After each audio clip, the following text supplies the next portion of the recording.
Notes for my February 2026 reading of A Short Guide to Reputation Risk by Garry Honey. Today is Tuesday, 3 February 2026, and here I, Tanis, she, her, hers of Seattle, talk through my book and reading notes for my February 2026 reading of a book covering reputation risk, including how to assess value, assess/value potential damage to reputation, A Short Guide to Reputation Risk by Garry Honey, 2009 Routledge edition, paperback, ISBN in the video description. I started the book on Sunday, 1 February 2026 and finished the book on Tuesday, 3 February 2026. It's 119 pages. It took me 3 days of reading. 30 pages Sunday, 1 February, 40 pages Monday, 2 February, and 49 pages, I apologize. 49 pages 3 February, 49 pages Tuesday, 3 February, which is today. And I've read this, I think this marks the third consecutive month. I had this habit of reading it in December and January. There's September in here somewhere. I wanted to break the habit of reading it only in January and December, except for the rogue September. So I was like, I'm gonna read it in February, and I'm gonna make it about a project. And I was like reading it, and I finished reading it, and I was like, what could I make it about? I was like, I could technically do this for each one of my heritage travel trips. Read it and be like, for each trip. So I was like, I came up with more. Why would I want to read this? Well, probably for my projects. So the project I'm focused on this time was my movie-going, theater experience-centric playlist/project. And so in reading it, this is the book, so page 88, as I'm sticking with my notes, that I added on 13 December 2025, quote again. Measuring reputation risk is a gap analysis, taking stakeholder expectation and organization performance as the two variables, end quote, /unquote. So essentially, there's risk to one's reputation, and you can kind of think of it as like how far apart are performance and expectation and performance. And something I kind of like was thinking about in this reading was, so there's reputation risk, and you can think of it as a bad thing. However, there's also such thing as like taking risk. Some people might really love risk and really just go for it. But be careful in doing that, because if the risk doesn't like pay off, so to speak, there can be damage. So I'd say there's a little bit of risk in and of itself is not necessarily bad. It's kind of like the consequences. Like it's that, how did the performance go relative to expectation? So there's a kind of, I piqued my attention this time, the concept of like appetite for risk, and perhaps that's a little bit of in my movie going. So I've been talking about going to the movies, and I have this pass that I purchase a certain amount, and then I have unlimited movies for the amount of time purchased.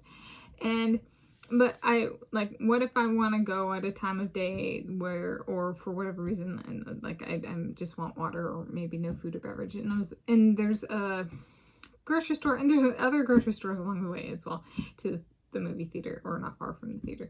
And I was like, if depending on how long the commute time is, right, going and getting a snack before, depending on how long the movie is, what time of day it is, and stuff, and it promotes then, instead of just one business, 2 businesses. And I was like, okay, what's reputation risk there? But I don't want to stop eating at the movie theater. I do enjoy the movie, and I enjoy the food at the movie theater. I've been going to food and beverage. I maybe need to branch out on my beverages. They have milkshakes after all. Alcoholic and non-alcoholic. But I was thinking, okay, so maybe approach movie going with the Cinnabar and the grocery outlet, since the grocery outlet is like in the same kind of shopping plaza. That's a very nearby one. And I was like, okay, so I could get a snack before I go. And I was like, reputation risk. I was like, okay, maybe if I wanted to, so let's think of I could think of my YouTube protection.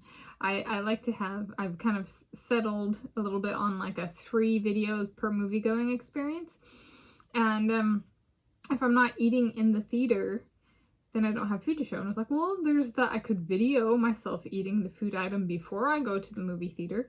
Then I might need to be a little tuned into, is there anything I want to say about like going to the movie before I'm going?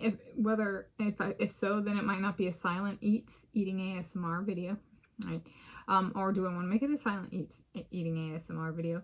What products do I choose? That'd be great for, like, let's say there's something like I see at the grocery store that I want, but like people are like, what if she takes that into the movie theater? Well, then maybe that's a great one to eat in film right before and then like post, just so like there's documentation I didn't take it into the theater. No, I consumed it before I even got to the theater. And then if I did something like that, that would keep my number of videos kind of settled at 3, and you get to kind of see what the offerings of this grocery store is, and explore that way. I think a risk there, be it reputation or otherwise, is, let's say I'm wearing a certain top and I want to wear a certain top to go see the movie, and I get a yogurt from the grocery outlet and I drop the yogurt and it gets on the front of the sweater. Like, well, then I might not be wearing the sweater to the showing. So being cognizant of, like, do I have like a jacket, like my purple jacket that I could take in case I do drop something? Am I wearing a long sleeve t-shirt so that if I didn't want to wear, I did drop something on or get something on the front of my sweater, that I could like wear my long sleeve and I would not become a popsicle, freeze. So there's little things like that. And then also being like, don't like, maybe being like, trying in advance to like be like, I'm gonna do this, and it's and like work on this and kind of doing like a joint business kind of thing, like balancing. Maybe there's the Tanis Award for like best parking lot from somewhere else snack or something. I don't work on that concept as well. Is there like, ooh, a best snack primer, which could be an at home before I go, or do I pack something and take it and eat it in the parking lot, like for seeing a movie?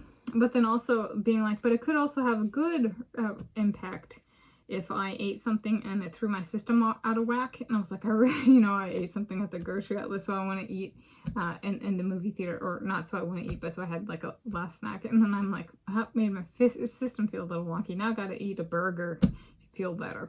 It allows for, like, I can say that it's so that I don't eat during the movie, but for all I know, it throws my system out of whack enough I need to eat or order food. So it can have a positive turnaround like that. My self-experimentation does go like that sometimes. I'll do that. I'm feeling fine, and then I eat something, I'm like, whoosh.